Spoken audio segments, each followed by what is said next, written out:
The twins' passing problem. Edward's branch line is a single track with a passing loop about halfway along the route. Trains on the branch are usually short enough to pass each other, but one day, when Donald and Douglas were helping out, there was trouble.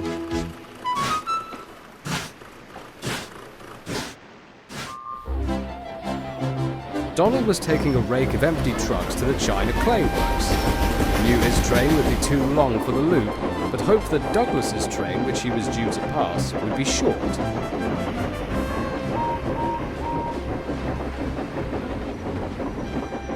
Donald reached the loop first, puffed gently to the end, and stopped.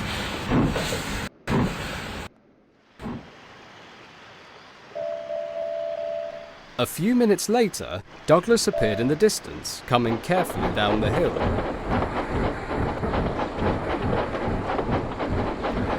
"Oh no," remarked Donald's fireman.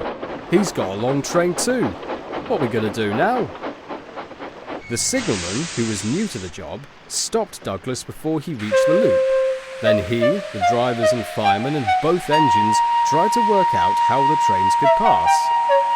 "It's a pity you didn't leave some trucks behind," the signalman said to Douglas. "There'd have been no problem then." "Och, nae bother," replied Douglas. "This is child's play compared with some of the goings-on our road line, eh, Donald?" "Aye, you're right there, Dougie," agreed Donald. He spoke to the crews. "He doesn't even need to uncouple for his train." The signalman couldn't see how the twins would manage. "I'm blessed if I know the answer," he said. "What you have in mind?" "It's nothing." Donald winked at Douglas. "I'll go back and leave half my trucks well clear of yon points. Then I'll come back into the loop and stop. Dougie will run right through on the other line, and I'll go forward with what I've got away up the hill." "Aye," chimed in Douglas, "but I'll come back, pushing my own trucks and pulling the other half of Donald's. I'll leave his trucks here and carry on until I'm clear of these points." The signalman grinned. "I've got it. You can get clear away through the loop, and all Donald has to do is to back onto the other half of his train." And so they did.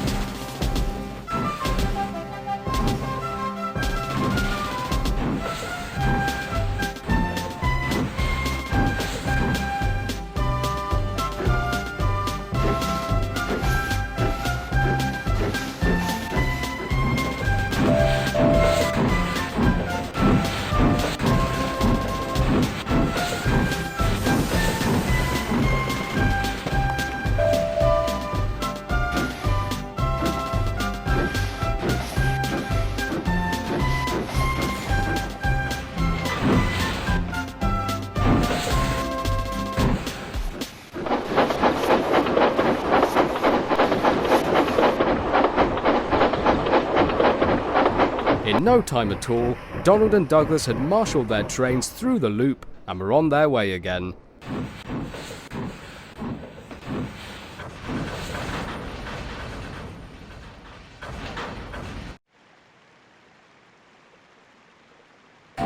The signalman was most impressed. "My word," he remarked as he watched them puff away in either direction. "They're clever, those Scots."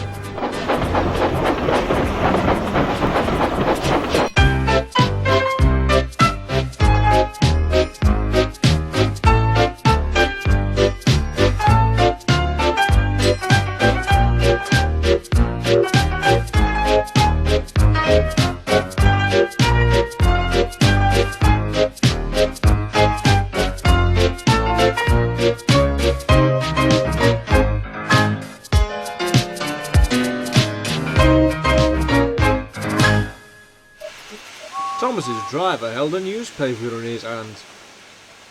"There's a stray dog chasing sheep in the valley," he remarked. "Let's hope it's caught before any harm's done." The fireman agreed, but Thomas wasn't worried. "Dogs don't bother me," he thought. "I just blow steam at them. Like Toby did with that bull. That would show them what's what." The signal alarm dropped, and Thomas set off happily with Annie and Clarabel.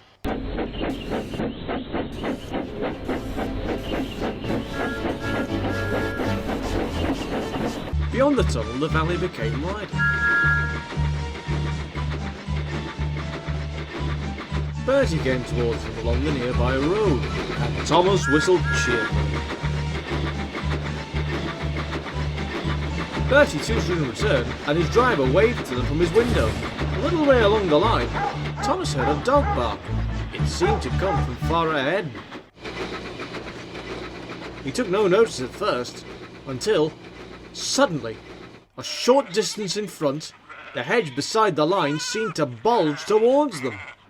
A sheep appeared, struggling, and another jumped over it and ran onto the track. And all at once, a small flock seemed to overflow across the line. "Whoa, Thomas!" called his driver. Thomas didn't need telling. Grinding his brakes, he came to a standstill as quickly as he could.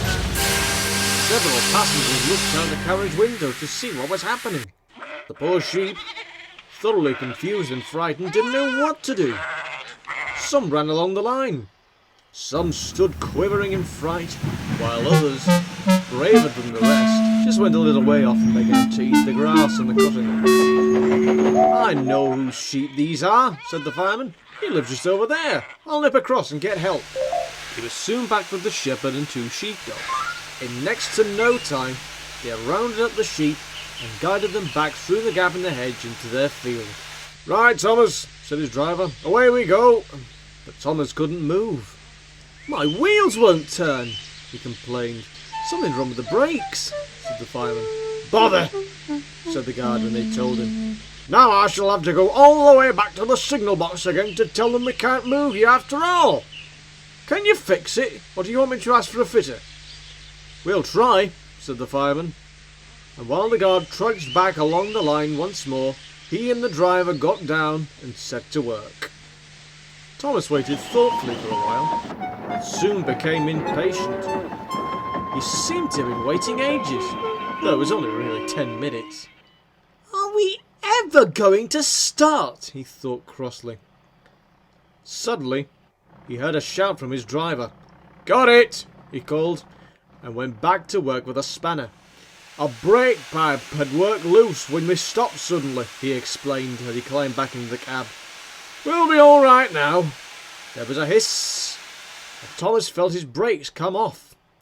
"Right," said the driver, opening the regulator to let steam go into Thomas's cylinders.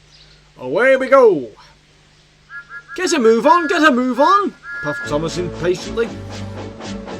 Wait a minute!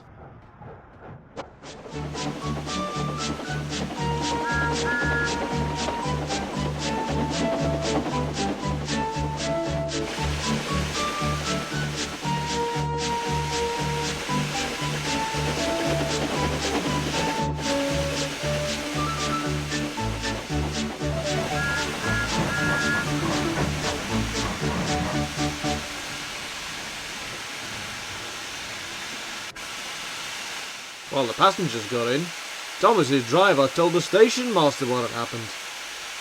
"Come along," Thomas hissed impatiently.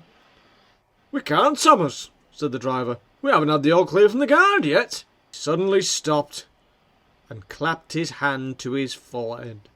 "Oh, crumbs," he exclaimed. "We must have left him behind." They had. And of course, they had to wait for him to catch up. He was very cross and very tired when he did. "I'm sorry, Mr. Guard," said Thomas. "Clarabelle did tell me to wait, but I wanted to make up for lost time. And now it seems I've lost even more," he finished sadly. "Never mind, Thomas," said the guard.